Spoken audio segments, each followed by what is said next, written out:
여러분들은 이사를 얼마나 자주 하시나요? 아마 내 집을 갖기 전까지 잦은 이사를 할 거라 생각하는데요. 실제로 한국은 이사를 많이 하는 나라 중 하나입니다. 그리고 이사와 관련해서 전 세계 많은 나라마다 다른 특징과 문화를 가지고 있죠. 뿐만 아니라 집의 형태나 기능 모양조차도 나라마다 다릅니다.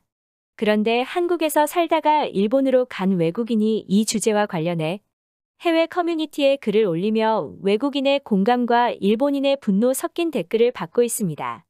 집은 모든 사람에게 없어서는 안 되는 공간인데요. 옛날에도 그랬겠지만 요즘 사람들이 혼자 있을 때 자주 하는 말이 집에 가고 싶다라고 합니다. 여기서 말하는 집은 말 그대로 집일 수도 있고 마음의 안식처를 말하는 것일 수도 있죠. 그만큼 집은 나에게 초점이 맞춰져서 그 어느 곳보다 편해야 합니다. 그런데 한국에서 살다가 일본으로 이사 간 외국인이 이것에 대한 굉장한 불만을 내뱉고 있는 상황입니다. 글의 내용 확인해 보겠습니다. 많은 사람들이 한국이나 일본에서 일하는 것과 오랫동안 사는 것에 관심이 많은 것 같아서 두 나라에서 살아본 경험자로서 집에 대한 이야기를 해줄게. 나는 한국에서 3년 동안 살다가 4달 전에 일본으로 왔고 지금은 일본에서 살고 있어.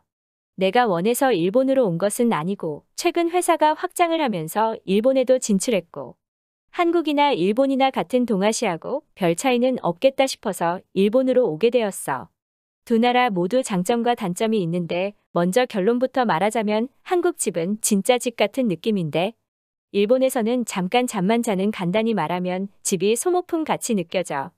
그리고 집에서 아무도 모르게 죽을 것 같은 적이 한두 번이 아니야. 내가 말하는 두 나라의 장점과 단점은 나에게만 해당될 수 있다는 것 알아줘. 지금 살고 있는 일본의 장점은 도로가 깨끗해. 일본에서는 주택을 지을 때 주차장이 없으면 집을 아예 짓지 못하기 때문에 각 집마다 주차할 수 있는 공간이 있으며 그러다 보니 한국처럼 갓길에 주차된 차량이 거의 없어. 한국은 서울 기준으로 주택보다 아파트나 고층 건물이 훨씬 많기 때문에 주차가 혼란해. 그리고 일본에서는 거리에 쓰레기를 몰래 버릴 때 CCTV가 있어서 증거가 남았다면 1년 동안 모은 돈을 한 번에 날릴 수가 있다. 그래서 웬만하면 거리에 쓰레기를 버리는 사람은 없어. 하지만 이것은 어디까지나 누군가 지켜보거나 CCTV가 있는 곳에 한정이고 누가 버렸는지 구분이 힘든 곳에는 수많은 쓰레기가 쌓여 있다. 확실한 건 미국보다 더 더럽다는 거야. 반면에 한국도 거리가 더러운 건 아니야. 그리고 일본은 가까운 곳에 공원이 많고 아이들이 놀기 좋은 놀이터가 많아. 반면에 나는 한국에서 서울에 살았는데 공원에 가려면 10분 이상 걸어가야 했어. 그리고 한국도 마찬가지지만 일본 사람들은 대체로 친절해. 그리고 가장 큰 장점으로는 일본은 다른 사람의 시선을 의식하지 않아. 내가 길에서 앵무새를 어깨 위에 올려놓고 다녀도 일본 사람들은 이상하다고 생각하지 않을 거야. 왜냐하면 일본에는 그보다 더 이상한 사람들이 많으니까. 그리고 놀랍게도 일본 집과 주변 환경의 장점은 이게 끝이야. 이것을 제외한 모든 것이 단점이다. 겨울에는 집이 없어서 밖에서 상자를 덮고 자는 사람들의 고통을 내 집에서 느낄 수 있어서 돈을 모아 좋은 집에 살아야 된다는 깨우침을 주고 여름에는 왜 개미들이 땅을 파고 깊숙이 들어가 있는지 알 수 있게 해주지. 일본은 집에서조차 겨울에는 춥고 여름에는 덥다는 이야기야. 또 습도가 높아서 한국과는 다르게 같은 아시아지만 방바닥에서 생활하지 않는다. 수십 년 전에 개발한 다다미나 코타츠가 아직까지도 가정집에는 필수 제품이다. 가장 싫은 것은 방이 좁고 방음이 전혀 안 돼서 옆집 사람의 생활소음까지 들릴 지경이야. 일본은 집이 아니라 집 모양 장난감에서 잠만 자는 기분이 들어. 1000년 전 사람이 2022년에 일본으로 왔을 때 전혀 위화감을 느끼지 못할 정도로 일본 집은 최악이야. 반면에 한국은 단언코 전 세계에서 최고의 집을 가지고 있는 나라야. 집 모든 곳을 맨발로 돌아다니고 겨울이든 여름이든 바닥에서 생활할 수 있으며 여름에는 시원하고 겨울에는 따뜻하다. 외에도 일본의 모든 단점들을 한국은 해결했어. 그리고 결정적으로 일본은 집값이 오르지 않아. 한국은 5년 동안 햄버거에서 스테이크 정도로 가격이 올라서 일단 집을 사고 나면 편안해. 하지만 일본은 정확히는 모르지만 20년 전 가격에서 조금도 변하지 않았어. 만약 너가 한국과 일본 중 오래 살 거라면 아니 오래 살지 않더라도 너를 위한 집을 원한다면 무조건 한국으로 가는 걸 추천해 스스로를 불행하게 만들고 싶다면 일본도 괜찮을 거야. 글의 내용은 여기까지입니다. 한국과 일본은 꽤 많은 것들이 비슷하다고 말하지만 정작 두 나라는 모든 게 완전히 다른 나라인 것 같습니다. 집값 부분은 한국인으로서는 이해하기 힘들지만 외국인이라 어쩔 수 없는 것 같습니다. 그럼 이들과 더불어 한국과 일본 집에 대한 외국인들은 어떤 생각을 갖고 있는지 해외 반응 알아보겠습니다. 집이 집 역할을 못한다는 게 이해할 수 없겠지만 일본은 정말 그래. 도시 중심지는 그나마 괜찮지만 그 외에는 대부분 겨울에 집에서도 두꺼운 옷과 바지, 양말을 신고 있어야 돼. 하지만 한국에서는 속옷만 입고 돌아다닐 수 있어. 겨울에 춥기만 불만이 없어. 하지만 엄청나게 많은 눈이 내릴 때도 많고 여름에는 너무 더워. 그리고 많은 비가 내리거나 화산이 폭발하고 언제 땅에서 지진이 발생할지 모른다. 솔직히 말해서 사람이 살 수 있는 곳은 아니라고 생각해. 그런 환경 속에서 세계 최고의 경제대국으로 발전한 일본이 대단한 거지.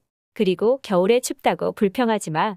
지구에서 유일하게 일본에서만 존재하는 코타츠는 추운 겨울도 따뜻하게 보낼 수 있는 일본인의 지혜니까. 한국에는 온돌이라는 시스템이 있어. 그것은 코타츠처럼 일부분이 아니라 방 전체를 따뜻하게 해준다. 내가 일본에서 오줌을 참다가 배가 아픈 적이 정말 많아. 코타츠만 벗어나면 밖에보다 더 추웠어. 바닥 전체를 따뜻하게 하는 것은 돈과 자원의 낭비야. 하지만 코타츠는 아니지. 어차피 한국에서도 집이 없어서 자주 이사 다녔기 때문에 집은 상관없는데 지하철을 타보고 일본은 사람들에게 매우 비협조적이라는 것을 알았어. 일본은 한국에 굉장히 적대적이라는 것을 확실하게 느꼈다. 한국에서 살다 일본으로 왔다고 말하면 사람들의 태도가 달라져. 나도 느꼈어. 한국인이 아닌 외국인인데 한국에서 살았었다는 이유로 직장에서 은근한 따돌림을 당한 적도 있어. 대부분의 일본인은 좋지만 가끔 좋은 일본인들을 내 머릿속에서 사라지게 만드는 나쁜 사람이 있다. 나는 한국만 일본을 싫어하는 줄 알았는데 일본은 한국보다 더 심하더라고. 나는 한국에서 6년을 살았기 때문에 한국어를 잘하는데 일본에서 날조된 기사를 버젓이 보도하며 일본인들을 속이는 걸 몇 번이나 봤어. 일본은 특정 정당에 안 좋은 일이 발생하거나 관심을 받고 싶을 때는 혐한을 이용한다. 일본인에게 코타츠를 과거부터 지금까지 사용하는 이유가 뭔지 물었더니 가족과 함께 시간을 보낼 수 있어 추억을 만들 수 있다고 하더라고. 이게 무슨 바보 같은 소리인가 한참을 생각했어. 일본이 여름과 겨울에 한국보다 더 덥고 더 춥기 때문에 한국으로 가고 싶어 하는 것은 날씨에 영향을 많이 받는 너의 성향 탓이지. 마치 일본이 한국보다 살기 더 안 좋다는 식으로 글을 작성한 것은 수정이 필요해 보여. 날씨 때문이 아니라 집에 대한 내용이야. 그리고 집이 아니더라도 일본보다 한국에서 더 살고 싶은 것은 진심이야. 한국에서 오래 살았고 일본에서는 아직 오래 산 건 아니라 익숙하지 않은 것일 수도 있지만 현재까지는 모든 것이 한국이 더 좋고 그리워. 여름에 더우면 에어컨을 틀면 되잖아. 너가 전기요금을 아끼기 위해 안 켜놓고 불만을 말하는 것은 이해할 수 없어. 오늘 소식은 여기까지입니다.